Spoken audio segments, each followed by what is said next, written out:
Praise God. ದೇವರು ನಮ್ಮನ್ನು ಆಶೀರ್ವದಿಸಲಿ. ಯೇಸು ಕ್ರಿಸ್ತನ ಹೆಸರಿನಲ್ಲಿ ನಮಗೆ ಸ್ವಾಗತ.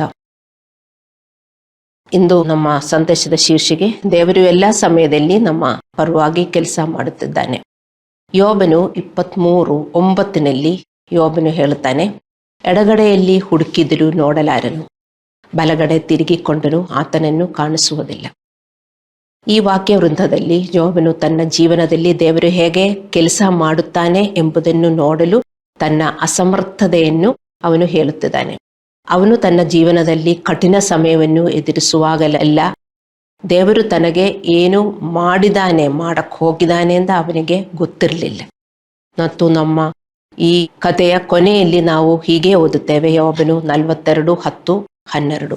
ಯೋಬನು ತನ್ನ ಸ್ನೇಹಿತರಿಗೋಸ್ಕರ ಪ್ರಾರ್ಥನೆ ಮಾಡಿದಾಗ ಕರ್ತನು ಅವನ ಸೆರೆಯನ್ನು ತಿರುಗಿಸಿದನು. ಕರ್ತನು ಯೋಬನಿಗೆ ಮೊದಲು ಇದ್ದುವುಗಳಿಂದ 2 ಕೊಟ್ಟನು. ಯೋಬನಂತೆ ನಾವು ದೇವರು ನಮಗಾಗಿ ಏನು ಮಾಡುತ್ತಿದ್ದಾರೆ ಎಂದು ತಿಳಿಯುವುದಿಲ್ಲ, ನಮಗೆ ಅರ್ಥವಾಗುವುದಿಲ್ಲ. ನಾವು ಚಿಂತೆ ಮತ್ತು ಆತಂಕದಲ್ಲಿ ಇರುತ್ತೇವೆ. ದೇವರು ಒಳ್ಳೆಯವರು ಎಂದು ನಮಗೆ ಗೊತ್ತಿದೆ, ಆದರೂ ನಮಗೆ ಕಷ್ಟ ಬಂದಾಗ, ನಮಗೆ ಪ್ರತಿಕೂಲ ಸಂಗತಿಗಳು ಬಂದಾಗ ನಾವು ದೇವರಿಲ್ಲ ಎಂದು ತಿಳ್ಕೊಂಡು ಅದೇ ತರ ನಾವು ಜೀವನ ಮಾಡುತ್ತೇವೆ. ನಾವು ಚಿಂತೆ ಮತ್ತು ಆತಂಕದಲ್ಲಿ ಇದ್ದು ನಮ್ಮ ಪರಿಸ್ಥಿತಿಗಳನ್ನು ಬದಲಾಯಿಸಲು ದೇವರನ್ನು ನೋಡುತ್ತೇವೆ. ಮತ್ತು ಇವತ್ತು ನಾವು ಈ ರೀತಿಯ ಸಮಸ್ಯೆಗಳಲ್ಲಿ ಹೋಗುತ್ತಾ ಇರಬಹುದು. ನಾವು ಮುಂದುವರಿಸಲು ಕಷ್ಟವಾಗುವ ಕೆಲಸ ನಮಗೆ ಇರಬಹುದು. ನಿಮ್ಮ ಸಂತೋಷವನ್ನು ಹರಿಸುವ ನಿಮ್ಮ ಕುಟುಂಬ ಪರಿಸ್ಥಿತಿ ನಿಮಗೆ ಕಷ್ಟ ಕೊಡ್ತಾ ಇರಬಹುದು. ಅಲ್ಲಾಂದ್ರೆ ನಿಮ್ಮ ಮಕ್ಕಳು, ಅಲ್ಲಾಂದ್ರೆ ನಿಮ್ಮ ಕುಟುಂಬ ಸಮಸ್ಯೆಗಳಿಂದ ನಮಗೆ ಕಷ್ಟ ಇರಬಹುದು.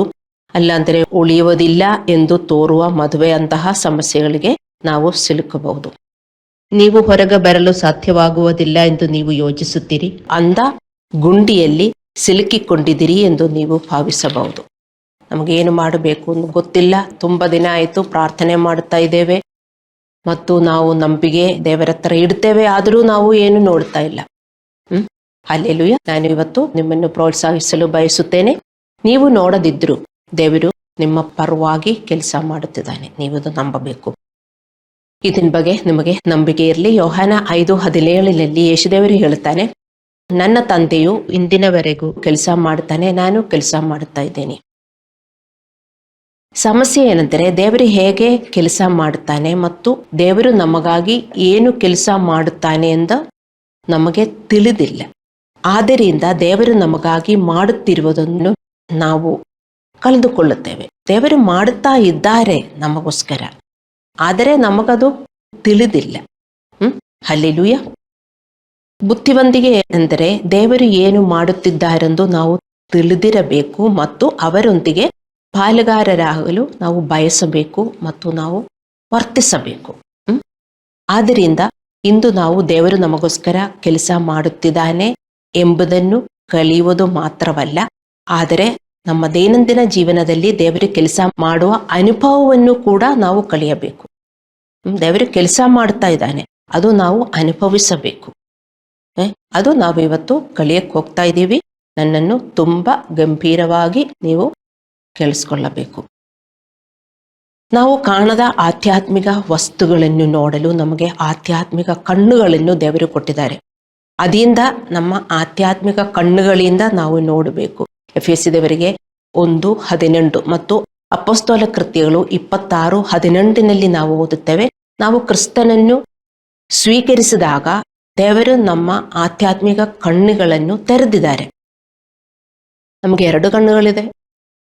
ಭೌತಿಕ ಕಣ್ಣುಗಳು, ಭೌತಿಕ ಕಣ್ಣುಗಳಿಂದ ನಮಗೆಲ್ಲ ನೋಡಬಹುದು, ನಮ್ಮ ಮುಂದೆ ಇರುವುದೆಲ್ಲ ನೋಡಬಹುದು. ಆದರೆ ಇನ್ನೊಂದು ಆತ್ಮೀಯ ಮಂಡಲ ಇದೆ, ಕಾಣದ ಮಂಡಲ. ಆ ಕಾಣದ ಮಂಡಲದಲ್ಲಿ ಏನು ನಡೆಯುತ್ತಾ ಇದೆ ಎಂದು ನೋಡಬೇಕಂದರೆ ನಮ್ಮ ಆತ್ಮೀಯ ಕಣ್ಣುಗಳು ತೆಗೆದು ನಾವು ನೋಡಬೇಕು. ಅದಕ್ಕೆ ಸ್ವಲ್ಪ ಸಮಯ ಬೇಕು ಮತ್ತು ಅದಕ್ಕೆ ಸ್ವಲ್ಪ ಪರಿಶ್ರಮ ಬೇಕು. ಈ ಕಣ್ಣು ಭೌತಿಕ ಕಣ್ಣು, ನೋಡಲಿಲ್ಲ ಅಂದರೂ ನಾವು ನೋಡ್ತೇವೆ. ನಮ್ಮ ಕಣ್ಣು ಮುಂದೆ ಇಲ್ಲ ಅಂದರೂ ನಾವು ನೋಡ್ತೇವೆ. ಅಷ್ಟೊಂದು ಪ್ರಬಲವಾಗಿದೆ ಈ ಭೌತಿಕ ಕಣ್ಣು. ಆದರೆ ಆತ್ಮೀಯ ಕಣ್ಣಿಂದ ನಾವು ನೋಡಬೇಕಂದ್ರೆ ದೇವರ ಮಕ್ಕಳೇ, ನಾವು ಪರಿಶ್ರಮಿಸಬೇಕು, ದೇವರ ಹತ್ರ ಇರಬೇಕು. ನಮ್ಮ ಸುತ್ತಲಿನ ಪ್ರಪಂಚವನ್ನು ನೋಡಲು ನಾವು ಭೌತಿಕ ಕಣ್ಣುಗಳನ್ನು ಹೊಂದಿರುತ್ತೇವೆ. ನಮ್ಮಲ್ಲಿ ಆಧ್ಯಾತ್ಮಿಕ ಕಣ್ಣುಗಳು ಇವೆ, ಆದರೆ ನಾವು ಅವುಗಳನ್ನು ಬೆಳೆಸಬೇಕು. ಎಲ್ಲರಿಗೂ ಇದೆ, ಬರೀ ಕ್ರಿಶ್ಚಿಯನ್ನರಿಗಲ್ಲ, ಎಲ್ಲರಿಗೂ ಇದೆ ಆಧ್ಯಾತ್ಮಿಕ ಕಣ್ಣುಗಳು. ಆದರೆ ನಮ್ದು ಮಾತ್ರ ಓಪನ್ ಆಗಿದೆ, ದೇವರು ಓಪನ್ ಮಾಡಿ ಕೊಟ್ಟಿದ್ದಾರೆ ದೇವರ ಹತ್ರ ಬಂದಿರುವವರಿಗೆ. ಆದರೂ ಅವರು ಓಪನ್ ಮಾಡಿ ನೋಡಬೇಕು, ಇಲ್ಲದಿದ್ದರೆ ಅವರ ಕಣ್ಣು ಇನ್ನು ಬ್ಲೈಂಡ್ ಆಗೇ ಇರ್ತದೆ. ಮತ್ತಾಯ 6:10 ಈ ಪ್ರಾರ್ಥನೆಯನ್ನು ಪ್ರಾರ್ಥಿಸಲು ಯೇಸುದೇವರು ನಮಗೆ ಕಲಿಸಿದರು. ನಿನ್ನ ರಾಜ್ಯವು ಬರಲಿ, ನಿನ್ನ ಚಿತ್ತವು ಪರಲೋಕದಲ್ಲಿ ನೆರವೇರುವ ಪ್ರಕಾರ ಈ ಭೂಲೋಕದಲ್ಲಿಯೂ ನೆರವೇರಲಿ. ಇದು ನಾವು ಪ್ರಾರ್ಥಿಸಬೇಕು. ನಿನ್ನ ಚಿತ್ತ ಬರಲಿ ಮತ್ತು ನಿನ್ನ ರಾಜ್ಯವು ಬರಲಿ. ದೇವರ ಚಿತ್ತ ಒಳ್ಳೆಯದು ಅಲ್ಲವೇ? ನಮಗೆ ಕೆಟ್ಟದಾಗಬೇಕು ಅಂತ ದೇವರಿಗೆ ಚಿತ್ತ ಇದೆಯಾ? ಇಲ್ಲ, ಎಂದಿಗೂ ಇಲ್ಲ. ನಮಗೆಲ್ಲರಿಗೂ ಒಳ್ಳೆಯದಾಗಬೇಕು ಎಂದು ಮಾತ್ರ ದೇವರಿಗೆ ಚಿತ್ತ. ಮತ್ತು ದೇವರ ರಾಜ್ಯ ಬರಲಿ. ಎಲ್ಲಿ? ಈ ಲೋಕದಲ್ಲಿ ಬರಲಿ ಅಂದ್ರೆ ನಾವು ಈ ಲೋಕದಲ್ಲೇ ಜೀವನ ಮಾಡುವುದು. ನೀವದು ಪ್ರಾರ್ಥಿಸುವಾಗ ಬೇರೆ ಎಲ್ಲೋ ಕಡೆ ಬರಲಿ ಎಂದು ನೀವು ಪ್ರಾರ್ಥಿಸಬಾರದು. ನಿಮ್ಮಲ್ಲಿ, ನಿಮ್ಮೊಳಗಡೆ, ನಿಮ್ಮ ಮನೆಯಲ್ಲಿ, ಈ ಪ್ರಪಂಚದಲ್ಲಿ ನೀವು ಹಂಗೆ ಅರ್ಥ ಮಾಡಿಕೊಂಡು ನೀವು ಪ್ರಾರ್ಥನೆ ಮಾಡಬೇಕು. ದೇವರ ರಾಜ್ಯವಂದರೆ ನೀತಿ, ಸಂತೋಷ, ಸಮಾಧಾನ ಪರಿಶುದ್ಧಾತ್ಮನಲ್ಲಿ. ಅದು ನಮಗೆ ಯಾವಾಗಲೂ ಬೇಕು. ನಮಗೆ ಇಲ್ಲದಿರೋದು ಏನು? ಸಂತೋಷ, ಸಮಾಧಾನ ಅಲ್ಲವೇ? ಡೈಲಿ ನಮಗೆ ಆ ಸಂತೋಷ ಸಮಾಧಾನದಲ್ಲಿ ಜೀವಿಸಬಹುದು. ಅದೇ ದೇವರ ಭಯಕ್ಕೆ ಮತ್ತು ಅವನ ಚಿತ್ತ ನಮ್ಮಲ್ಲಿ ನೆರವೇರಬೇಕು. ಅದು ಒಳ್ಳೆಯದು. ಅದು ದೇವರೇ ನಮಗೆ ಕೊಡಬೇಕು ಎಂದು ಬಯಸುತ್ತಾ ಇದ್ದಾರೆ. ಆದರೆ ನಾವು ಅದು ಪ್ರಾರ್ಥಿಸಬೇಕು. ದೇವರು ಹಂಗೆ ಕೊಡುವವನಲ್ಲ, ಹಂಗೆ ಕೊಡಕ್ಕಾಗಲ್ಲ. ಏಕೆಂದ್ರೆ ನಮಗೆ ಏನು ಅರ್ಹತೆ ಇದೆಯೋ ನಾವು ಅರ್ಹವಾಗುವುದೆಲ್ಲ ನಮಗೆ ಸಿಗುತ್ತದೆ. ಇದು ನಾವು ಅರ್ಹವಾಗುವುದಿಲ್ಲ, ಅದಕ್ಕೆ ನಾವು ಪ್ರಾರ್ಥನೆ ಮಾಡಬೇಕು. ನಮ್ಮ ವೈಯಕ್ತಿಕ ಜೀವನದಲ್ಲಿ, ನಮ್ಮ ಕುಟುಂಬದಲ್ಲಿ, ಚರ್ಚ್ಗಳಲ್ಲಿ ಮತ್ತು ಈ ಜಗತ್ತಿನಲ್ಲಿ ಸದಾಚಾರ, ಶಾಂತಿ, ಸಂತೋಷ ಬರಬೇಕು ಅಂತ ನಾವು ಪ್ರಾರ್ಥಿಸಬೇಕು. ನೀವು ಪ್ರಾರ್ಥಿಸುತ್ತಾ ಇದ್ದೀರಾ? ಪ್ರಾರ್ಥಿಸಲಿಲ್ಲದಿದ್ದರೆ ಬರುವುದಿಲ್ಲ. ನೀವು ಡೈಲಿ ಎದ್ದು ಪ್ರಾರ್ಥಿಸಬೇಕು. ದೇವರೇ, ಇವತ್ತು ನಿನ್ನ ಚಿತ್ತವು, ನಿನ್ನ ರಾಜ್ಯವು ನನ್ನಲ್ಲಿ ಬರಲಿ, ನನ್ನ ಮನೆಯಲ್ಲಿ ಬರಲಿ, ನನ್ನ ಕುಟುಂಬ ಸದಸ್ಯರಲ್ಲಿ ಬರಲಿ.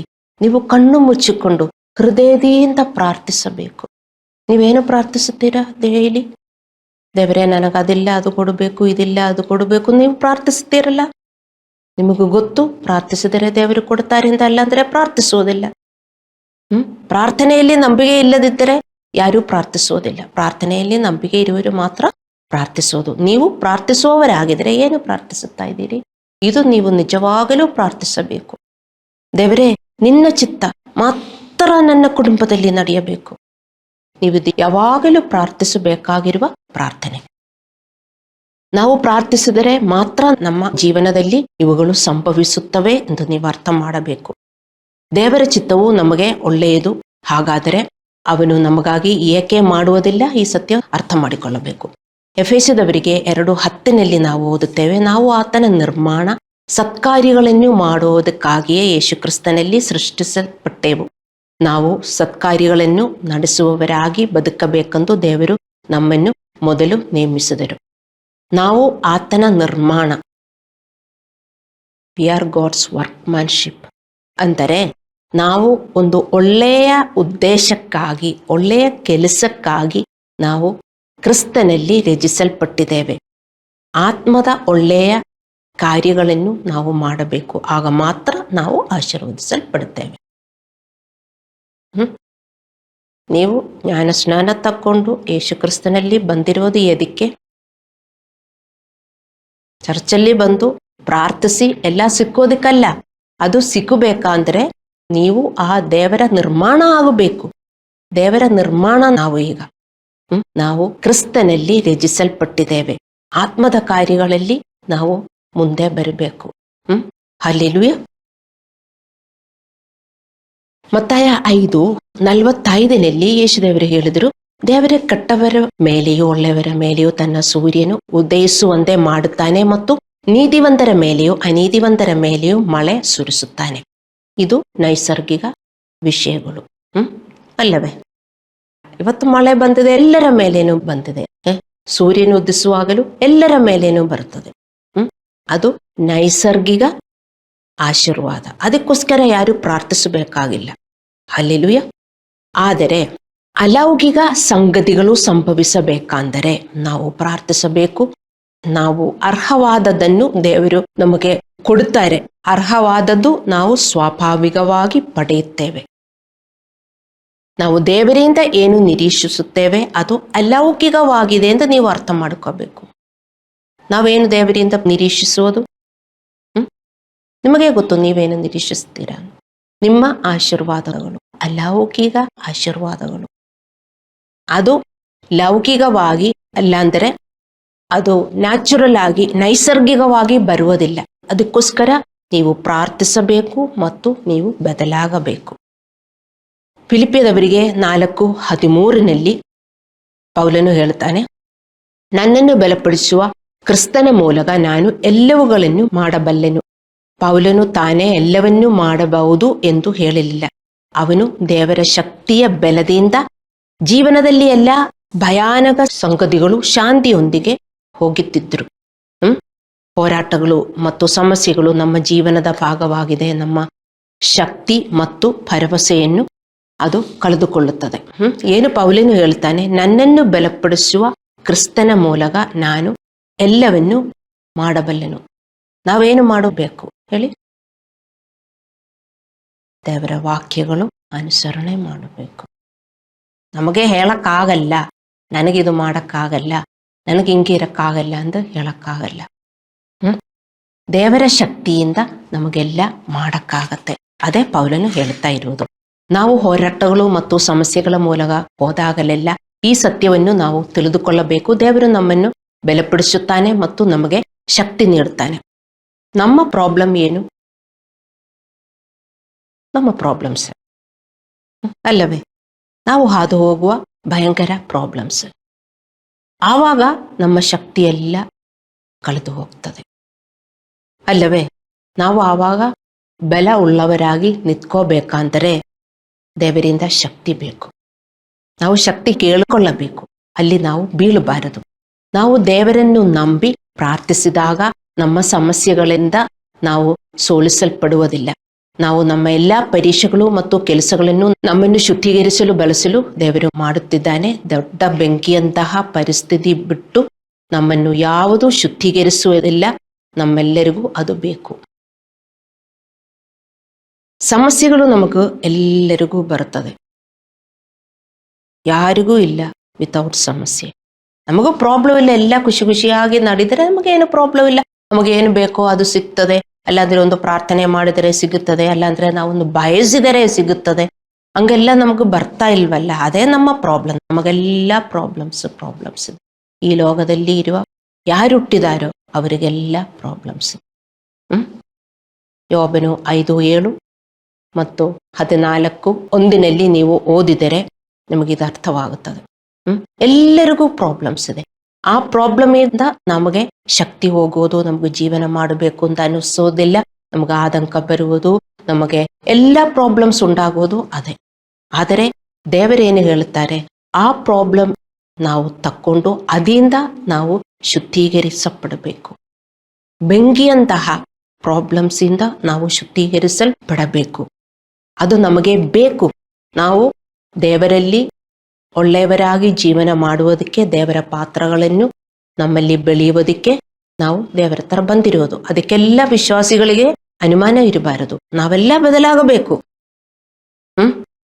ನಾವು ಯಾರು ಹಿಂಗೆ ಇರಬಾರದು ಅಲ್ಲವೇ? ನೀವು ಬೈಬಲ್ ಓದಿದರೆ ಅದು ಮಾತ್ರ ನಿಮಗೆ ಸಿಗುತ್ತದೆ. ಅದಕ್ಕೆ ತುಂಬಾ ಜನ ಬೈಬಲ್ ಓದುವುದಿಲ್ಲ.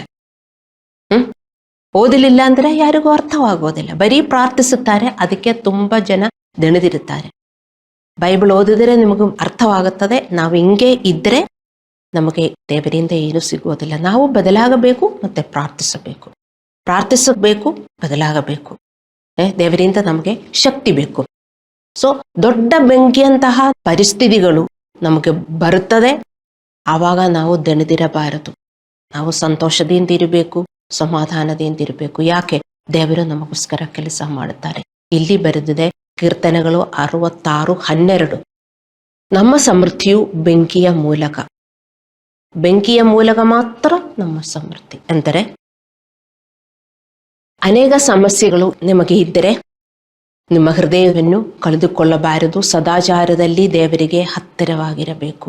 ನಾವೇನು ಮಾಡುತ್ತೇವೆ, ನಮ್ಮ ಸಮಸ್ಯೆಗಳು ಜಾಸ್ತಿ ಆದಾಗ ನಮ್ಮ ಶಕ್ತಿಯೆಲ್ಲ ನಮ್ಮಿಂದ ಹೊಟ್ಟೋಗುತ್ತದೆ, ಮತ್ತೆ ನಾವು ದೇವರಿಂದ ದೂರ ಹೋಗಕ್ಕೆ ನಾವು ಶುರು ಮಾಡುತ್ತೇವೆ. ಹಾಗೇ ಮಾಡಬಾರದು. ನಮಗೆ ಸಮಸ್ಯೆ ಬಂದಾಗ ನಾವು ದೇವರ ಹತ್ರ ಬರಬೇಕು. ಸಮಸ್ಯೆ ಇದ್ದಾಗ ವಿಶ್ವಾಸಿಗಳು ದೇವರಿಂದ ದೂರ ಹೋಗ್ತಾರೆ. ಅರ್ಥ ಮಾಡಿಕೊಳ್ಳಿ ದೇವರ ಮಕ್ಕಳೇ, ಆ ಸಮಸ್ಯೆ ನಮ್ಮನ್ನು ಶುದ್ಧೀಕರಿಸುವುದಕ್ಕೆ ಎಂದು ನಾವು ಅರ್ಥ ಮಾಡಿಕೋಬೇಕು. ನಮ್ಮ ಸಮಸ್ಯೆಗಳಿಂದ ವಿಮೋಚನೆ ಮತ್ತು ನಮಗೆ ಪ್ರಗತಿ ಇರ್ತದೆ. ಒಂದೊಂದು ಸಮಸ್ಯೆಗಳು ಎಷ್ಟು ದೊಡ್ಡದಾಗಿರ್ತದೆ ಅಷ್ಟು ದೊಡ್ಡ ಪ್ರಗತಿ ನಿಮಗಿರುತ್ತದೆ ಎಂದು ನೀವು ಅರ್ಥ ಮಾಡ್ಕೋಬೇಕು. ಯಾವಾಗ ನೀವು ಅದರಲ್ಲಿ ಬೀಳಬಾರದು, ಆತಂಕದಲ್ಲಿ ಇರಬಾರದು, ಭಯದಲ್ಲಿ ಇರಬಾರದು, ಮತ್ತು ಒಳ್ಳೆಯ ಕೆಲಸಗಳನ್ನು ಮಾಡುತ್ತಾ ಹೋಗಬೇಕು. ಹಲ್ಲೆಲೂಯಾ. ಪ್ರತಿಯೊಂದು ತೊಂದರೆಗಳು ದೇವರು ನಮಗಾಗಿ, ಪ್ರತಿಯೊಂದು ತೊಂದರೆಯಲ್ಲೂ ದೇವರು ನಮಗಾಗಿ ಕೆಲಸ ಮಾಡುತ್ತಾನೆ. ನಾವು ತಿಳ್ಕೊಳ್ತೇವೆ, ಅಯ್ಯೋ ನನಗೊಂದು ದೊಡ್ಡ ಸಮಸ್ಯೆ ಬಂದಿದೆ, ದೇವರು ಬಿಟ್ಟು ಹೋಗಿದ್ದಾರೆ ಅಂತ. ದೇವರು ಕೆಲಸ ಮಾಡುತ್ತಾ ಇದ್ದಾರೆ, ದೇವರು ಕೆಲಸ ಮಾಡುತ್ತಾ ಇದ್ದಾರೆ. ಅರ್ಥ ಮಾಡಿಕೊಳ್ಳಿ ದೇವರ ಮಕ್ಕಳೇ, ನಮಗೆ ತೊಂದರೆ ಕೊಡುವವರ ಹೃದಯಗಳಲ್ಲಿಯೂ ಸಹ ದೇವರು ಕೆಲಸ ಮಾಡ್ತಾರೆ. ಬೇರೆಯವರು ನಮಗೆ ತೊಂದರೆ ಕೊಡ್ತಾ ಇರಬಹುದು. ನಾವು ದೇವರ ಹತ್ರ ಇದ್ದರೆ ನಮಗೆ ಯಾರು ತೊಂದರೆ ಕೊಡುತ್ತಾರೋ ಅವರ ಜೀವನದಲ್ಲೂ ಅವರ ಹೃದಯದಲ್ಲೂ ದೇವರು ವರ್ತಿಸುತ್ತಾರೆ ದೇವರ ಮಕ್ಕಳೇ. ಅರ್ಥ ಮಾಡಿಕೊಳ್ಳಿ. ಅದಕ್ಕೆ ನೀವು ದೇವರ ಹತ್ರ ಜೀವನ ಮಾಡಿದರೆ ಮಾತ್ರ ನಿಮ್ಮ ವೈರಿಗಳ ಹೃದಯದಲ್ಲಿ ದೇವರು ವರ್ತಿಸುತ್ತಾರೆ. ಮತ್ತೆ ನೀವು ದೇವರಿಂದ ದೂರ ಹೋಗಿ ಗೊಣಗಾಡುವುದು ಮತ್ತು ಭಯದಿಂದ ಇರುವುದು, ಆತಂಕದಿಂದ ಇರುವುದು, ಕೋಪದಲ್ಲಿ ಇರುವುದು, ಆವಾಗ ಎಲ್ಲ ನೀವು ದೇವರಿಂದ ದೂರ ಹೋಗಿದೆ ಅಂತ ಅರ್ಥ ಮಾಡಿಕೋಬೇಕು. ದೇವರ ಹತ್ತಿರ ಇರುವುದಾದ್ರೆ ನಾವು ಶಾಂತಿಯಿಂದ ಇರಬೇಕು, ಸಮಾಧಾನದಲ್ಲಿ ಇರಬೇಕು. ನಾವು ಕೋಪದಲ್ಲಿ ಇರಬಾರದು. ಆವಾಗ ನಾವು ದೇವರ ಹತ್ತಿರ ಇರುತ್ತೇವೆ. ಆವಾಗ ಏನು ಮಾಡ್ತಾರೆ, ನಮಗೆ ಯಾರು ಕೆಟ್ಟದು ಮಾಡಿದಾರೋ ಅವರ ಹೃದಯದಲ್ಲಿ ದೇವರು ಖಂಡಿತ ಕೆಲಸ ಮಾಡುತ್ತಾರೆ. ಅವರು ಯಾರೇ ಆಗಲಿ, ನಮ್ಮ ಕುಟುಂಬ ಸದಸ್ಯರಾಗಲಿ, ಅಲ್ಲಾಂದರೆ ನೇಬರ್ಸ್ ಆಗಲಿ, ನಂಡರಾಗಲಿ, ಯಾರೇ ಆದರೂ ಇದೇ ಹೇಳುವುದು, ನಾವು ದೇವರ ಹತ್ರ ನಿಂತರೆ ದೇವರವರ ಹೃದಯದಲ್ಲಿ ಕೆಲಸ ಮಾಡುತ್ತಾರೆ. ಆದರೆ ಅರ್ಥ ಮಾಡಿಕೊಳ್ಳಲು ಇದು ತುಂಬಾ ಮುಖ್ಯ. ನಾವು ನಮ್ಮ ಸಂಕಟಗಳನ್ನು ಒಪ್ಪಿಕೊಂಡರೆ ಮತ್ತು ನಮ್ಮ ಶುದ್ಧೀಕರಣಕ್ಕಾಗಿ ಕೆಲಸ ಮಾಡಿದರೆ ಮಾತ್ರ ದೇವರು ನಮಗೇನಾದರೂ ಮಾಡುತ್ತಾರೆ, ದೇವರು ಕೆಲಸ ಮಾಡುತ್ತಾರೆ, ದೇವರ ಹಸ್ತವನ್ನು ನಾವು ನೋಡುತ್ತೇವೆ. ಅರ್ಥವಾಯ್ತೆ? ನಮ್ಮ ಪ್ರಾಬ್ಲಮ್ಸು ನಮ್ಮ ಶುದ್ಧೀಕರಣಕ್ಕಾಗಿ ನಾವು ಒಪ್ಪಿಕೊಳ್ಳಬೇಕು. ನಾನೆಷ್ಟೇ ಹೇಳಿದ್ರು ನೀವು ಅದು ಅರ್ಥ ಮಾಡುತ್ತಾನೇ ಇಲ್ಲ. ಯಾಕೋಬನು 1:2-4, ರೋಮಬರೆದವರಿಗೆ 5:3-4-5 ಇದೆಲ್ಲ ಓದಿದರೆ ಪೌಲನು ಯಾಕೋಬನು ಏನು ಹೇಳ್ತಾರೆ, ನಮಗೆ ಕಷ್ಟ ಉಂಟಾಗುವುದು ನಮಗೆ ಒಳ್ಳೆಯದಕ್ಕೆ. ನಾವು ಒಳ್ಳೆಯದಾದರೆ ನಮಗೆ ಒಳ್ಳೆಯದಾಗುತ್ತೆ, ಅದೇ ಬೇರೆ ಏನೂ ಇಲ್ಲ. ಇದೇ ಇಕ್ವೇಶನ್. ನಾವು ಒಳ್ಳೆಯದಾಗಿಬಿಟ್ರೆ ನಮಗೆ ಒಳ್ಳೆಯದಾಗುತ್ತದೆ. ಆ ಕೆಟ್ಟದಿಂದ ನಾವು ಇನ್ನೂ ಕೆಟ್ಟವರಾಗಿದ್ದರೆ ನಮಗಿನ್ನೂ ಕೆಟ್ಟದಾಗುತ್ತದೆ. ಅಷ್ಟೇ ಇದೆ, ನೀವು ಅರ್ಥ ಮಾಡಿಕೋಬೇಕು. ಇದು ಅರ್ಥ ಮಾಡುವುದಕ್ಕೆ ನೀವಿನ್ನೂ ಟೈಮ್ ತಕ್ಕೋಬಾರದು. ನಾವು ಆಲ್ರೆಡಿ ಸಿನ್ಫುಲ್ ಪೀಪಲ್, ಕೆಟ್ಟವರು, ನಮ್ಮ ಹೃದಯದಲ್ಲಿ ಯಾವುದೂ ಒಳ್ಳೆಯದಿಲ್ಲ. ನಾವು ಜ್ಞಾನಸ್ನಾನ ತಕ್ಕೊಂಡಿದ್ದೇವೆ, ಆದರೆ ದೇವರ ನಿರ್ಮಾಣ ನಾವು. We are God's workmanship to do good works. ದೇವರ ನಿರ್ಮಾಣ, ದೇವರು ನಮ್ಮನ್ನು ನಿರ್ಮಿಸಬೇಕು, ಅದಕ್ಕೆ ನಾವು ರೆಡಿಯಾಗಿರಬೇಕು. ಹಲ್ಲೆಲೂಯಾ. ರೋಮಪುರದವರಿಗೆ 12:12 ನಾವು ಓದುತ್ತೇವೆ, ಉಲ್ಲಾಸದಲ್ಲಿ ಸೈರಣೆಯುಳ್ಳವರಾಗಿರಿ, ಬೇಸರಗೊಳ್ಳದೆ ಪ್ರಾರ್ಥನೆ ಮಾಡಿರಿ. ದೇವರು ಯಾವಾಗಲೂ ನಮ್ಮ ಒಳಿತಿಗಾಗಿ ಕೆಲಸ ಮಾಡುತ್ತಾನೆ. ಸರಿಯಾದದನ್ನು ನಾವು ಮಾಡುತ್ತಾ ಇರಬೇಕು. ಗಲಾತ್ಯದವರಿಗೆ 6:9 ನಾವು ಆತನ ಸಹಾಯವನ್ನು ಪಡೆಯುತ್ತೇವೆ, ಅದಕ್ಕಾಗಿ ನಾವು ನಮ್ಮ ಕ್ಲೇಶಗಳಲ್ಲಿ ತಾಳ್ಮೆಯಿಂದಿರಬೇಕು ಮತ್ತು ಪ್ರಾರ್ಥನೆಯಲ್ಲಿ ಸ್ಥಿರವಾಗಿರಬೇಕು. ಇದೆರಡು ನಮಗೆ ಬೇಕು. ನಮಗೆ ಪ್ರಾಬ್ಲಮ್ಸ್ ಬಂದರೆ ನಾವು ನಮ್ಮ ಪ್ರಾಬ್ಲಮ್ಸ್ ಅಲ್ಲಿ ನಾವು ಪೇಷಿಯನ್ಸ್ ಉಳ್ಳವರಾಗಿರಬೇಕು, ತಾಳ್ಮೆ ಉಳ್ಳವರಾಗಿರಬೇಕು. ನಾವೇನು ಮಾಡ್ತೇವೆ, ನಮಗೊಂದು ಪ್ರಾಬ್ಲಮ್ ಬಂದರೆ ನಮ್ಮ ತಾಳ್ಮೆ ಎಲ್ಲ ಹೋಗ್ಬಿಡ್ತದೆ, ಇಂಪೇಷಂಟ್ ಆಗ್ತೇವೆ. ಇಂಪೇಷಂಟ್ ಆಗಿದರೆ ಅರ್ಥ ಮಾಡ್ಕೋಬೇಕು, ನಾವು ದೇವರಿಂದ ತುಂಬ ದೂರ ಹೋಗ್ತಾ ಇದ್ದೀವಿ. ನಮ್ಮಲ್ಲಿ ಪೇಷನ್ಸ್ ಬೆಳೆಯಬೇಕು, ತಾಳ್ಮೆ ಬೆಳೆಯಬೇಕು, ಕ್ಷಮೆ ಬೆಳೆಯಬೇಕು. ದೇವರ ಹತ್ರ ನಾವು ಬರ್ತೇವೆ ಆವಾಗ. ಇಲ್ಲದಿದ್ದರೆ ನಾವು ದೇವರಿಂದ ದೂರ ಹೋಗ್ತೇವೆ, ನಮಗೆ ಏನು ಒಳ್ಳೆಯದು ಆಗುವುದಿಲ್ಲ. ಮತ್ತು ಪ್ರಾರ್ಥನೆಯಲ್ಲಿ ನಾವು ಸ್ಥಿರವಾಗಿರಬೇಕು. 1 ಥೆಸಲೋನಿಯದವರಿಗೆ 5:17 ಬರೆದಿದೆ, ನಿರಂತರವಾಗಿ ನಾವು ಪ್ರಾರ್ಥನೆ ಮಾಡಬೇಕು, ಎಡಬಿಡದೆ ಪ್ರಾರ್ಥನೆ ಮಾಡಬೇಕು. ನಿಮಗಾಗತ್ತಾ? ನಾನು ಯಾವಾಗಲೂ ಹೇಳ್ತೀನಿ, ಪ್ರಾರ್ಥನೆ ಇಲ್ಲದಿದ್ದರೆ ನಿಮಗೆ ಬ್ರೀತಿಂಗ್ ಮಾಡೋಕ್ಕಾಗಲಿಲ್ಲ ಅಂದರೆ ನಿಮಗೆ ಜೀವನ ಮಾಡೋಕ್ಕಾಗತ್ತಾ? ಸ್ವಲ್ಪ ಟೈಮ್ ನೀವು ಮೂಗು ಮುಚ್ಚಿಬಿಡಿ, ಕ್ಲೋಸ್ ಮಾಡಿಬಿಡಿ, ಬಾಯಿ ತೆಗಿಬಾರದು. ಎಷ್ಟೊತ್ತು ನಿಮಗೆ ಜೀವನ ಮಾಡೋಕ್ಕಾಗತ್ತೆ ಅಲ್ಲವೇ? ಅದೇ ಥರ ಪ್ರಾರ್ಥನೆ. ಆ ಪ್ರಾರ್ಥನೆ ನಿಮಗೆ ಬರ್ತಾ ಇರಲಿಲ್ಲದಿದ್ದರೆ ಅರ್ಥ ಮಾಡಿಕೋಬೇಕು, ನೀವು ಇಂಪೇಷಂಟ್ ಆಗಿ ದೇವರಿಂದ ದೂರ ಹೋಗಿದ್ದೀರಿ. With patience if you are with God, ಪ್ರಾರ್ಥನೆ ಹಂಗೆ ಬರ್ತದೆ. ಯಾರಿಗೂ ಪ್ರಾರ್ಥನೆ ಇಲ್ಲವೋ ಅವರೆಲ್ಲ ಸಾಕಾ ಹೋಗಿದೆ ಜೀವನ, ಎಷ್ಟೊಂದು ಕಷ್ಟ, ಎಷ್ಟು ದಿನ ಆಯ್ತು ಪ್ರಾರ್ಥನೆ ಮಾಡ್ತಾ ಇದ್ದೀನಿ, ಏನು ನೋಡ್ತಾ ಇಲ್ಲ. ದೇವರೇನು ಹೇಳ್ತಾ ಇದ್ದಾರೆ? ಉಲ್ಲಾಸದಲ್ಲಿ ಸೈರಣೆ ಉಳ್ಳವರಾಗಿರಿ, ಬೇಸರಗೊಳ್ಳದೆ ಪ್ರಾರ್ಥನೆ ಮಾಡಿರಿ. ನಮ್ಮ ತೊಂದರೆಯಲ್ಲಿ ನಾವು ತಾಳ್ಮೆಯಿಂದಿರುವಾಗ ನಮ್ಮ ಎಲ್ಲ ಪಾತ್ರಗಳಿಂದ ನಾವು ಸ್ವಯಂ ನಿಯಂತ್ರಣವನ್ನು ಪಡೆಯುತ್ತೇವೆ. ನಾವು ದೇವರನ್ನು ನಂಬಿ ದೇವರ ನೀತಿಯನ್ನು ಮಾಡಿದಾಗ ನಾವು ನಮ್ಮಲ್ಲಿ ಕ್ರಿಸ್ತನ ಪಾತ್ರವನ್ನು ನಿರ್ಮಿಸುತ್ತೇವೆ. ದೇವರು ನಮಗಾಗಿ ಕೆಲಸವನ್ನು ಮಾಡಲು ಪ್ರಾರಂಭಿಸುತ್ತಾರೆ. ದೇವರು ಹೇಳಿದರು, ಅವನ ನಿರ್ಮಾಣ ನಾವು, ವಿ ಆರ್ ಗಾಡ್ಸ್ ವರ್ಕ್ಮ್ಯಾನ್ಶಿಪ್. ಆ ನಿರ್ಮಾಣ ಉಂಟಾಗಬೇಕಂದರೆ ನಾವು ಪೇಷನ್ಸ್ ಆಗಿ ಇರಬೇಕು, ತಾಳ್ಮೆಯಿಂದ ಇರಬೇಕು. ನಾವು ಒಂದು ಪ್ರಾಬ್ಲಮ್ ಬಂದಾಗ ನಾವು ಪೇಷನ್ಸ್ ಎಕ್ಸರ್ಸೈಸ್ ಮಾಡಿದರೆ ನೀವೇ ನೋಡಿ, ನಿಮ್ಮ ಕ್ಯಾರೆಕ್ಟರ್ ಎಲ್ಲ ಹಂಗೆ ಕಂಟ್ರೋಲ್ ಆಗುತ್ತೆ. ಅಲ್ಲ ಇಂಪೇಷಂಟ್ ಆಗಿದ್ರೆ, ಯಾಕೆ ನನಗಿದು ಬಂದಿತ್ತು, ಯಾಕೆ ಇವರಿಂಗೆ ಆಡ್ತಾರೆ, ಯಾಕೆ ಯಾಕೆ ಯಾಕೆ ಹಿಂಗೆ ನೀವು ಹೇಳಿದರೆ ಮತ್ತು ನಿಮ್ಮ ಪಾತ್ರಗಳೆಲ್ಲ ತುಂಬ ದೊಡ್ಡದಾಗಿ ಹೊರಗೆ ಬರ್ತದೆ ಅಲ್ಲವೇ? ನೀವೇ ಯೋಚನೆ ಮಾಡಿ, ನೀವೇ ಯೋಚನೆ ಮಾಡಿ ನೋಡಿ, ನಿಮ್ಗೆ ಅರ್ಥವಾಗುತ್ತದೆ ಅಲ್ಲವೇ? ಅವಾಗ ಪ್ರಾರ್ಥಿಸೋದಕ್ಕಾಗತ್ತಾ? ಇಲ್ಲ. ಆದರೆ ಒಂದು ಪ್ರಾಬ್ಲಮ್ ಬಂದಾಗ ತಕ್ಷಣ ಪೇಷನ್ಸ್ ನಮ್ಮಲ್ಲಿ ನಾವು ಎಕ್ಸರ್ಸೈಸ್ ಮಾಡಿದರೆ ನಮ್ಮ ಕ್ಯಾರೆಕ್ಟರ್ ಎಲ್ಲ ನಮಗೆ ಕಂಟ್ರೋಲ್ ಮಾಡೋಕ್ಕಾಗತ್ತೆ.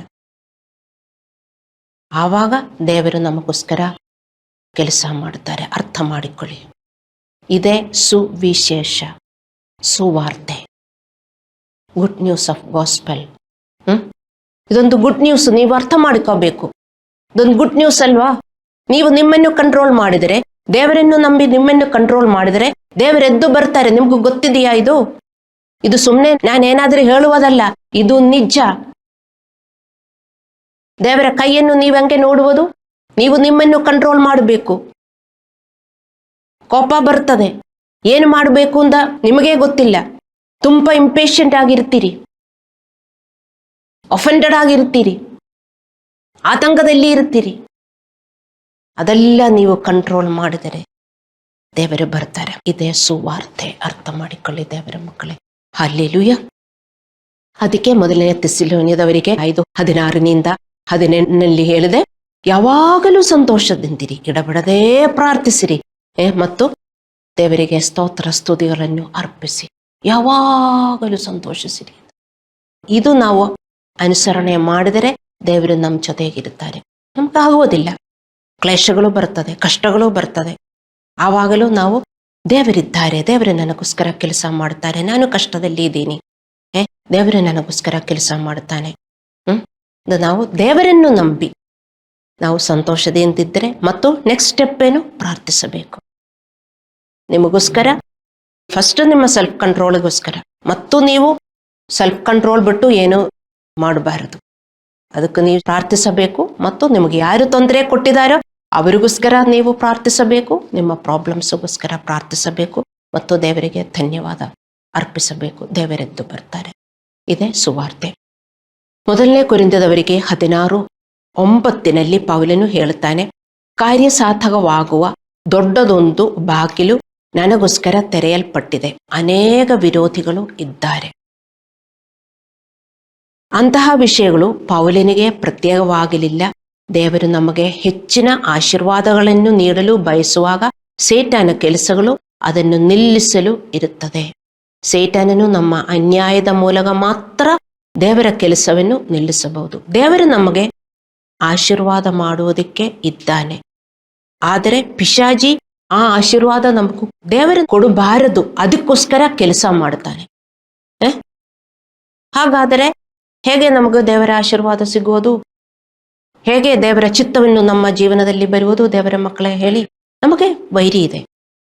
ವೈರಿಗಳು ಬರುವುದು ನಮ್ಮ ಕುಟುಂಬ ಸದಸ್ಯರಿಂದ ಇರಬಹುದು, ಅಲ್ಲಾಂದ್ರೆ ನಂಟರಿಂದ ಇರಬಹುದು, ಎಲ್ಲಿಂದಾದರೂ ಇರುತ್ತದೆ. ನಮಗೆ ಹೆಂಗೆ ದೇವರ ಅನುಗ್ರಹ ಸಿಕ್ಕುವುದು ಹೇಳಿ? ಪಿಶಾಜಿಗೆ ದೇವರ ಮೇಲೆ ಏನು ಕೈ ಇಲ್ಲ ಅಂತ ನಿಮಗೂ ಗೊತ್ತಿದೆಯಲ್ಲ. ದೇವರ ಮೇಲೆ ಅವನಿಗೆ ಅಧಿಕಾರ ಇದೆಯಾ? ಇಲ್ಲ. ನಾನು ಹೇಳಿದೆಯಲ್ಲ ಈಗ, ದೇವರು ನಮ್ಮಿಂದ ಎದ್ದು ಬರಬೇಕು.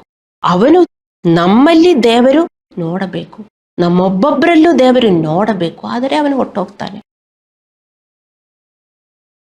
ಅವನ ರಿಫ್ಲೆಕ್ಷನ್ನೇ ಅವನು ನಮ್ಮಲ್ಲಿ ನೋಡಿದರೆ ಮತ್ತು ಹತ್ರ ಬಂದು ನಮ್ಮೊಂದಿಗೆ ಇರುತ್ತಾನೆ. ಅವನು ನೋಡಿದರೆ ಅವನ ರಿಫ್ಲೆಕ್ಷನ್ನೇ ನಾವು. ಅವನ ಥರ ಇದ್ದಾರಲ್ಲ ವಿಶ್ವಾಸಿಗಳೆಲ್ಲರೂ. ಅದಕ್ಕೆ ಅವನು ಹೋಗುವುದೇ ಇಲ್ಲ. ನಮಗೆ ಮತ್ತೂ ಪ್ರಾಬ್ಲಮ್. ಆದರೆ ನಮ್ಮಲ್ಲಿ we have to go from glory to glory. ನಮ್ಮಲ್ಲಿ ಆ ಗ್ಲೋರಿ, ದೇವರ ಮಹತ್ವ ಅವನು ನೋಡಿಬಿಟ್ರೆ ನಮ್ಮಲ್ಲಿ ಬರಕೆ ಆಗುವುದಿಲ್ಲ. ಅರ್ಥ ಮಾಡಿಕೊಳ್ಳಿ ದೇವರ ಮಕ್ಕಳೇ. ಅದಕ್ಕೋಸ್ಕರ ನಾವು ಪ್ರಾರ್ಥಿಸಬೇಕು ಮತ್ತು ನಾವು ಯಾವಾಗಲೂ ಸಂತೋಷದಿಂದ ಇರಬೇಕು. ನಾವು ಕೆಲಸ ಮಾಡಬೇಕು. ಇದೇ ಕೆಲಸ, ಆತ್ಮದ ಕೆಲಸ. ಆತ್ಮದ ಕೆಲಸ ನಿಮಗೆ ಕಷ್ಟ ಅಂತ ಹೇಳಿದರೆ ನಮಗೆ ದೇವರಿಂದ ಏನು ಸಿಗೋದಿಲ್ಲ ಅಂತ ನೀವು ಅರ್ಥ ಮಾಡಿಕೋಬೇಕು. ದೇವರು ನಮಗಾಗಿ ಇರ್ತಾನೆ, ನಮಗಾಗಿ ಕೆಲಸ ಮಾಡುತ್ತಾನೆ. ಆದರೆ ಅದೇ ಸಮಯದಲ್ಲಿ ನಾವು ಪ್ರಾರ್ಥಿಸುತ್ತಲೇ ಇರಬೇಕು, ಸದಾಚಾರದಲ್ಲಿ ಬೆಳೆಯುತ್ತಲೇ ಇರಬೇಕು. ನಾವು ಸೇವೆಯಲ್ಲಿ, ದೇವರ ಸೇವೆಯಲ್ಲಿ ಬೆಳೆಯುತ್ತಲೇ ಇರಬೇಕು. ಇದೆಲ್ಲ ನಾವು ಮಾಡುತ್ತಲೇ ಇರಬೇಕು. If you are dying for God, ಅವನು ನಮಗೇನು ಮಾಡೋಕ್ಕೆ ಆಗುವುದಿಲ್ಲ. ನಮ್ಮ ಸುತ್ತಲೂ ಒಂಥರ ಗ್ಲೋರಿ ಇರುತ್ತದೆ. ಅವನು ಗೊತ್ತು ನಾವು are fully surrendered to God. ಬರೀ ಹಾಡು ಹಾಡುವುದಲ್ಲ, ಐ ಸರೆಂಡರ್ ಆಲ್ ಅಂತ. ನೀವು ಫುಲ್ಲಿ ಸರೆಂಡರ್ಡ್ ಆದರೆ ಆ ಗ್ಲೋರಿ ಅವನು ನೋಡುತ್ತಾನೆ. ಅವನು ಬರ್ತಾನೆ, ಆದರೂ ಬರುವುದಿಲ್ಲ ಅಂತಲ್ಲ, ಅವನು ಬರ್ತಾನೆ. ಆದರೆ ನಮ್ಮನ್ನು ಮುಟ್ಟುವುದಕ್ಕೆ ಆಗುವುದಿಲ್ಲ. ಯಾಕೋಬನು 2:26 ನಾವು ಓದುತ್ತೇವೆ, ಆತ್ಮವಿಲ್ಲದ ದೇಹವು ಸತ್ತದಾಗಿರುವ ಪ್ರಕಾರವೇ ಕ್ರಿಯೆಗಳಿಲ್ಲದ ನಂಬಿಕೆಯೂ ಸತ್ತದೆ. ನಮಗೆಲ್ಲ ನಂಬಿಕೆ ಇದೆ, ಕ್ರಿಯೆ ಇದೆಯಾ? ಏನು ಕ್ರಿಯೆ? ಚರ್ಚಲ್ಲಿ ಬರುವುದು, ರಾಷ್ಟ್ರೇ ಪ್ರಾರ್ಥಿಸಬೇಕು ಎಂದು ಹೇಳುವುದಲ್ಲ ಕ್ರಿಯೆ. ನಿಮ್ಮಲ್ಲಿ ಕ್ರಿಯೆ ಇರಬೇಕು. ಏನು ಕ್ರಿಯೆ? ನೀತಿಯ ಕ್ರಿಯೆ, ದೇವರ ಕ್ರಿಯೆ, ನೀತಿಯ ಕ್ರಿಯೆ ಇರಬೇಕು. ಮತ್ತು ಈ ವಾಕ್ಯದಲ್ಲಿ ಹೇಳುತ್ತದೆ, ಯಾಕೋಬನು 1:22, ವಾಕ್ಯದ ಪ್ರಕಾರ ನಡೆಯುವವರಾಗಿರ್ರಿ, ಅದನ್ನು ಕೇಳುವವರು ಮಾತ್ರವೇ ಆಗಿತ್ತು, ನಿಮ್ಮನ್ನು ನೀವೇ ಮೋಸಗೊಳಿಸಬೇಡ್ರಿ. ಬರೀ ನೀವು ಕೇಳಿಸ್ಕೊಂಡು ಹೋಗಿ ನೀವು ಅನುಸರಣೆ ಮಾಡಲಿಲ್ಲದಿದ್ದರೆ ನೀವೇ ನಿಮ್ಮನ್ನು ಮೋಸಗೊಳಿಸಿಕೊಳ್ಳದಿರಿ. ಹೇಗೆ ನಿಮಗೆ ಮೋಸವಾಗುವುದು? ಅದಕ್ಕೆ ತುಂಬ ವಿಶ್ವಾಸಿಗಳು ದೇವರಿಂದ ಹೋಗ್ತಾರೆ, ಈ ದೇವರೇನು ಮಾಡುವುದಿಲ್ಲ. ಆತ್ಮದ ಕೆಲಸ ಅವರು ಮಾಡುವುದಿಲ್ಲ. ಬರೀ ಪ್ರಾರ್ಥನೆ ಮಾಡಿ ದೇವರಿಂದ ಅವರು ಇಸ್ಕೋಬೇಕು ಅಂತ ಅವರು ಯೋಚನೆ ಮಾಡಿ ಜೀವನ ಮಾಡುತ್ತಾರೆ. ಹಂಗೆ ಅವರು ಮೋಸಗೊಂಡು ದೇವರಿಂದ ಹೋಗ್ತಾರೆ. ಅಲ್ಲಾಂದ್ರೆ ಅವರು ಸುಮ್ಮನೆ ಹಾಗೆ ಜೀವನ ಮಾಡುತ್ತಾರೆ. ನೀವು ಅರ್ಥ ಮಾಡ್ಕೋಬೇಕು. ಅದಕ್ಕೆ ಬೈಬಲಲ್ಲಿ ಹೇಳಿದೆ, ವಾಕ್ಯದ ಪ್ರಕಾರ ನಡೆಯುವವರಾಗಿರ್ರಿ. ವಾಕ್ಯದ ಪ್ರಕಾರ ಯಾವ ವಾಕ್ಯ? ಎಲ್ಲ ವಾಕ್ಯಗಳು. ವಾಕ್ಯ ಓದಬೇಕು, ಆ ವಾಕ್ಯದ ಪ್ರಕಾರ ನಾವು ಜೀವಿಸಬೇಕು. ಅದನ್ನು ಕೇಳುವವರು ಮಾತ್ರವೇ ಆಗಿತ್ತು, ನಿಮ್ಮನ್ನು ನೀವೇ ಮೋಸಗೊಳಿಸಬೇಡ್ರಿ. ಹಲ್ಲೆಲೂಯ. ನಮ್ಮ ಪ್ರಾರ್ಥನೆಗಳು ಮತ್ತು ಆತ್ಮದಲ್ಲಿ ನಮ್ಮ ಕೆಲಸಗಳು ಅಂದರೆ ಸದಾಚಾರ ಕೆಲಸಗಳು ಇಲ್ಲದೆ ದೇವರು ನಮಗೆ ಏನನ್ನೂ ಮಾಡೋಕ್ಕೆ ಆಗುವುದಿಲ್ಲ. ದೇವರು ನಮಗಿದ್ದಾರೆ, ದೇವರು ನಮಗೆ ಕೆಲಸ ಮಾಡುತ್ತಾರೆ. ಏನು ಕೆಲಸ ಮಾಡುತ್ತಾರೆ? ನಮ್ಮಲ್ಲಿ ಸದಾಚಾರ ಬೆಳೆಯುವುದಕ್ಕಾಗಿ ದೇವರು ನಮ್ಮ ಮುಂದೆ ಇದ್ದಾರೆ. ದೇವರು ಹೇಳುತ್ತಾರೆ, ಸೆಲ್ಫ್ ಕಂಟ್ರೋಲ್ ಮಾಡ್ರಿ. ವಚನ ದೇವರು ಜ್ಞಾಪಿಸುತ್ತಾರೆ. ಆ ವಚನದಲ್ಲಿ ನಾವು ಜೀವನ ಮಾಡಬೇಕು. ಹಲ್ಲೆಲೂಯ. ಸೊ ಇನ್ನು ನೀವು ಇದನ್ನು ಮರೆಯಬಾರದು. ಮತ್ತಾಯ 5:45 ಯೇಸುದೇವರು ಹೇಳಿದರು, ದೇವರು ಕೆಟ್ಟವರ ಮೇಲೆಯೂ ಒಳ್ಳೆಯವರ ಮೇಲೆಯೂ ತನ್ನ ಸೂರ್ಯನು ಉದಿಸುವಂತೆ ಮಾಡುತ್ತಾನೆ ಮತ್ತು ನೀತಿವಂತರ ಮೇಲೆಯೂ ಅನೀತಿವಂತರ ಮೇಲೆಯೂ ಮಳೆ ಸುರಿಸುತ್ತಾನೆ. ಅರ್ಥ ಮಾಡಿಕೊಳ್ಳಿ. ಅದೆಲ್ಲ ನೈಸರ್ಗಿಕ ಅನುಗ್ರಹಗಳು. ಅಲೌಕಿಕ ಅನುಗ್ರಹಗಳು ಬೇಕಂದ್ರೆ ನಾವು ಬದಲಾಗಬೇಕು. ನಾವೆಲ್ಲ ಯೇಸು ಕ್ರಿಸ್ತನಲ್ಲಿ ಬಂದಿರುವುದು ಎದಕ್ಕೆ? ಅಲೌಕಿಕ ಆಶೀರ್ವಾದಕ್ಕೋಸ್ಕರ. ಅಲ್ಲಾಂದ್ರೆ ಯಾರೂ ದೇವರ ಹತ್ರ ಬರುವುದಿಲ್ಲ ಅಲ್ಲವೇ? ಯಾಕೆ ಒಬ್ಬೊಬ್ಬರು ನೀವು ಯೋಚನೆ ಮಾಡಿ, ಯಾಕೆ ನಾವು ದೇವರ ಹತ್ರ ಬಂದಿರೋದು? ನಮ್ಗೇನೋ ಕಷ್ಟ ಬಂದಿತ್ತು, ಅದಕ್ಕೆ ದೇವರ ಹತ್ರ ಬಂದಿರೋದು. ಸುಮ್ಮನೆ ಯಾರಾದರೂ ಬಂದಿದ್ದೀರಾ? ಇಲ್ಲ, ಯಾರೂ ಇರುವುದಿಲ್ಲ. ಆ ಕಷ್ಟ ಹೋಗ್ಬೇಕಂದ್ರೆ ಬರೀ ಪ್ರಾರ್ಥಿಸೋದು ಮಾತ್ರ ಅಲ್ಲ. ಅರ್ಥ ಮಾಡಿಕೊಳ್ಳಿ. ನಮ್ಮಲ್ಲಿ ನೀತಿ ಬೆಳೆಯಬೇಕು. ಸೊ ನೈಸರ್ಗಿಕ ಆಶೀರ್ವಾದಗಳು ನಮ್ಮಲ್ಲಿ ಸಂಭವಿಸುತ್ತದೆ. ಅದು ಪ್ರಾರ್ಥನೆ ಮಾಡಲಿಲ್ಲ ಅಂದ್ರೂ ನಡೆಯುತ್ತದೆ. ಅದಕ್ಕೆ ಪ್ರಾರ್ಥನೆಯೇ ಬೇಡವಲ್ಲ. ನೀವು ಪ್ರಾರ್ಥಿಸಿದ್ದೀರಾ ಇವತ್ತು ಮಳೆ ಸುರಿಬೇಕು ಅಂತ? ಎಲ್ಲರೂ ಪ್ರಾರ್ಥಿಸುತ್ತಾ ಇದ್ದೀರಾ? ಇಲ್ಲ. ಮಳೆ ಬರುವುದು, ಬಿಸಿಲುಂಟಾಗುವುದು ಎಲ್ಲ ಅದು ಹಂಗೆ ಬರ್ತದೆ. ಅದೆಲ್ಲ ನೈಸರ್ಗಿಕ ಆಶೀರ್ವಾದ. ಮತ್ತೆ ನಿಮಗೆ ಅರ್ಥವಾಯ್ತೋ ನನಗೆ ಗೊತ್ತಿಲ್ಲ ಇವತ್ತಿನ ಸಂದೇಶ. ಅಲೌಕಿಕ ಆಶೀರ್ವಾದಗಳಿಗೋಸ್ಕರ ಮಾತ್ರ ನಾವು ಯೇಸುದೇವರಲ್ಲಿ ಇದ್ದೇವೆ. ಆ ಅಲೌಕಿಕ ಆಶೀರ್ವಾದಗಳು ನಿಮಗೆ ಏನು ಬೇಕು ಅಂತ ನಿಮಗೇ ಒಂದು ಪಟ್ಟಿ ನಿಮ್ಮ ಮುಂದೆ ಇಟ್ಟಿದೆ. ಅದಕ್ಕೋಸ್ಕರ ನೀವು ಪ್ರಾರ್ಥಿಸಬೇಕು. ನಿಮ್ಮಲ್ಲಿ ಸದಾಚಾರ ಬೆಳೆಯಬೇಕು. ಹಲ್ಲೆಲೂಯಾ. ಇನ್ನೊಂದು ಸತ್ಯವೇನೆಂದರೆ, ದೇವರು ನಮ್ಮ ಸಹಕಾರವಿಲ್ಲದೆ ನಮಗೆ ಏನು ಮಾಡಲು ಸಾಧ್ಯವಿಲ್ಲ. ನಾವು ಪ್ರಾರ್ಥನೆ ಮಾಡಬೇಕು ಮತ್ತು ಆತನ ವಾಕ್ಯದ ಪ್ರಕಾರ ಕೆಲಸ ಮಾಡಬೇಕು. ದೇವರು ಅವರ ಕೆಲಸ ನಮ್ಮಲ್ಲಿ ನಮ್ಮ ಮೂಲಕ ಮಾತ್ರ ದೇವರು ಮಾಡ್ತಾರೆ. ದೇವರ ಕೆಲಸ ನಮ್ಮಿಂದ ದೇವರು ಕೆಲಸ ಮಾಡ್ತಾರೆ. ನೋಡಿ, ಒಬ್ಬರು ನಮಗೆ ಆಪೋಸಿಟ್ ಆಗಿ ಬರ್ತಾರೆ. ನಮಗೇನು ಶಕ್ತಿ ಇದೆ? ಅವರು ಪಿಶಾಚಿ ಕಡೆಯಿಂದ ಬರ್ತಾರೆ ಎಂದು ನಿಮಗೆ ಗೊತ್ತು. ನೀವು ಬೈದರೆ, ಗೊಣಗಾಡಿದರೆ, ಭಯ ಪಟ್ಟರೆ ಅದೆಲ್ಲ ಪಿಶಾಚಿ ಕೆಲಸನೇ. ಹಿಂಗೆ ನೀವು ಇದ್ದು ಪ್ರಾರ್ಥಿಸಿದರೆ ಪಿಶಾಚಿ ನಿಮ್ಮಿಂದ ಹೋಗಲ್ಲ. ನಿಮ್ಮಿಂದ ದೇವರ ಎತ್ತು ಬರಬೇಕು. ನೀವು ಸಮಾಧಾನದಲ್ಲಿ ಇರಬೇಕು, ಸಂತೋಷವಾಗಿರಬೇಕು. ಪಿಶಾಚಿ ಬಂದರೂ ಅವನೇನು ಮಾಡೋಕ್ಕಾಗತ್ತೆ? ನಾನು ದೇವರ ಹತ್ರ ಇದ್ದೀನಿ. ನಿಮಗೆ ಕೋಪ ಬರ್ತದೆ, ಕೋಪ ಕಂಟ್ರೋಲ್ ಮಾಡಬೇಕು. ನಾವು ಹಾಗೆಯೇ ಜೀವಿಸಿದರೆ ಮಾತ್ರ ಪಿಶಾಚಿಯ ವರ್ಕು ಎಲ್ಲಿ ಇದೆಯೋ ಅದೆಲ್ಲ ಹೋಗುತ್ತದೆ. ಅರ್ಥ ಮಾಡಿಕೊಳ್ಳಿ. ನಿಮ್ಮ ವೈಯಕ್ತಿಕ ಜೀವನದಲ್ಲಿ ಪಿಶಾಚಿ ಕೆಲಸ ಇದೆಯಾ? ನಮ್ಮ ಕುಟುಂಬದಲ್ಲಿ ಪಿಶಾಚಿ ಕೆಲಸ ಇದೆಯಾ? ಚರ್ಚಲ್ಲಿ ಪಿಶಾಚಿ ಕೆಲಸ ಇದೆಯಾ?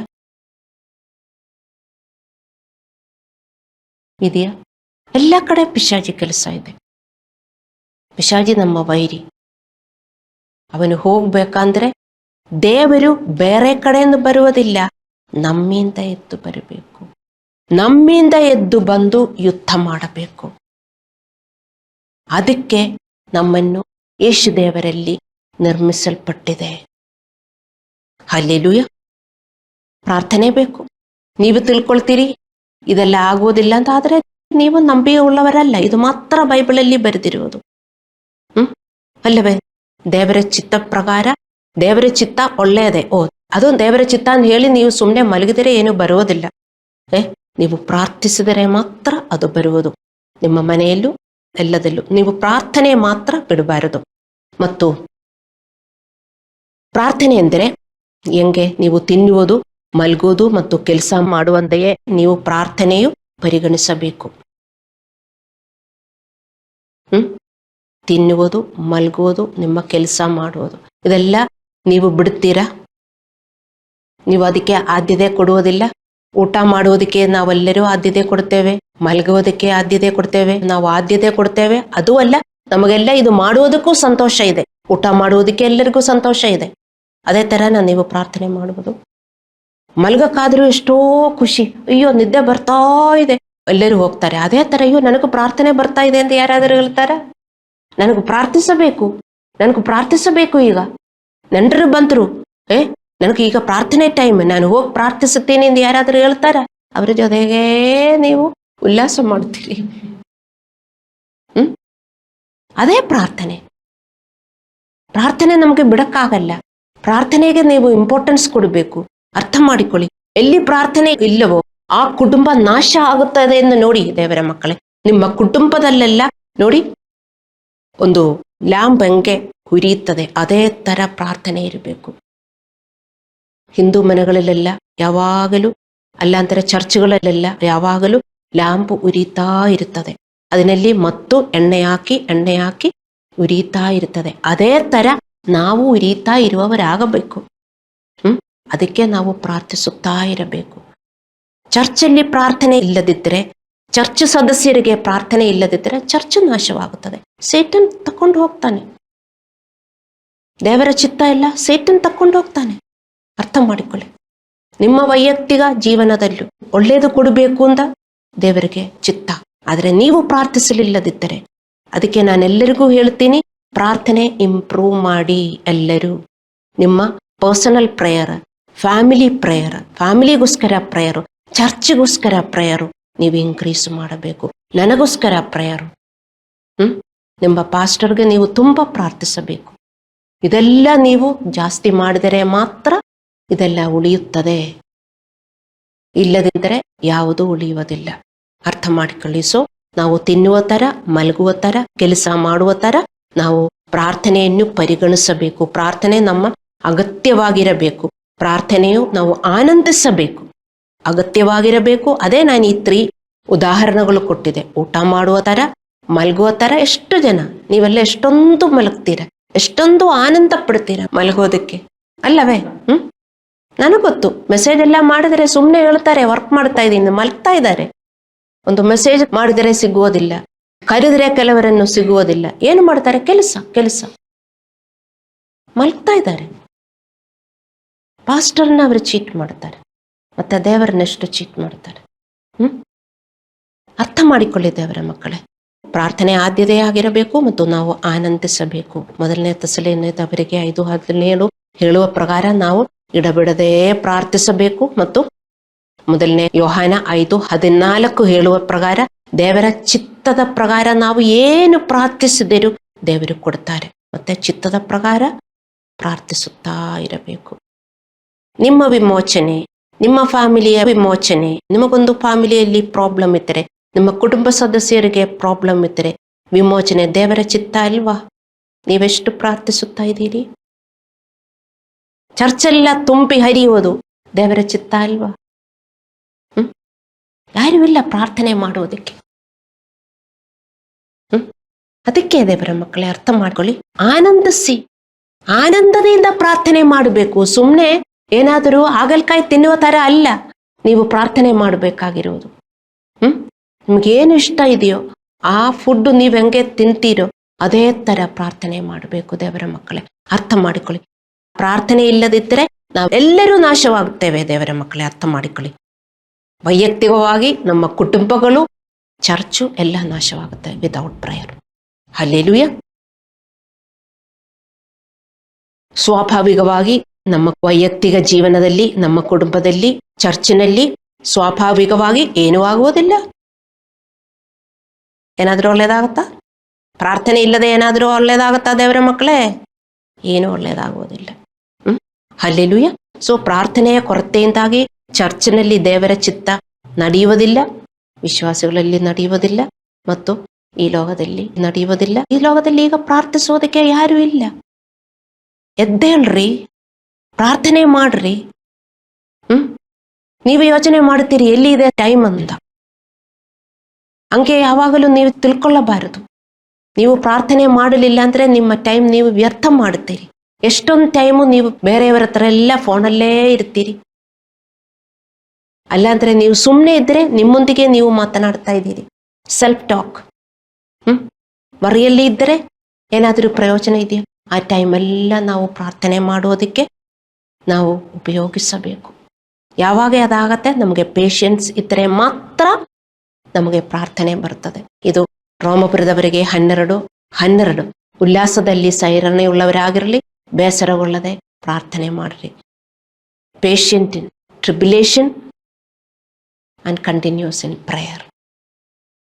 ಸೊ ನಮಗೆ ಪೇಷನ್ಸ್ ಇದ್ದರೆ ಮಾತ್ರ ನಮ್ಮಲ್ಲಿ ಪ್ರಾರ್ಥನೆ ಬರ್ತದೆ. ನಿಮ್ಮಲ್ಲಿ ಪ್ರಾರ್ಥನೆ ಇಲ್ಲದಿದ್ದರೆ ಅರ್ಥ ಮಾಡಿಕೊಳ್ಳಿ, you are an impatient person. ನಾವು ಕಣ್ಣುಗಳನ್ನು ಮುಚ್ಚಿ ಪ್ರಾರ್ಥನೆ ಮಾಡೋಣ.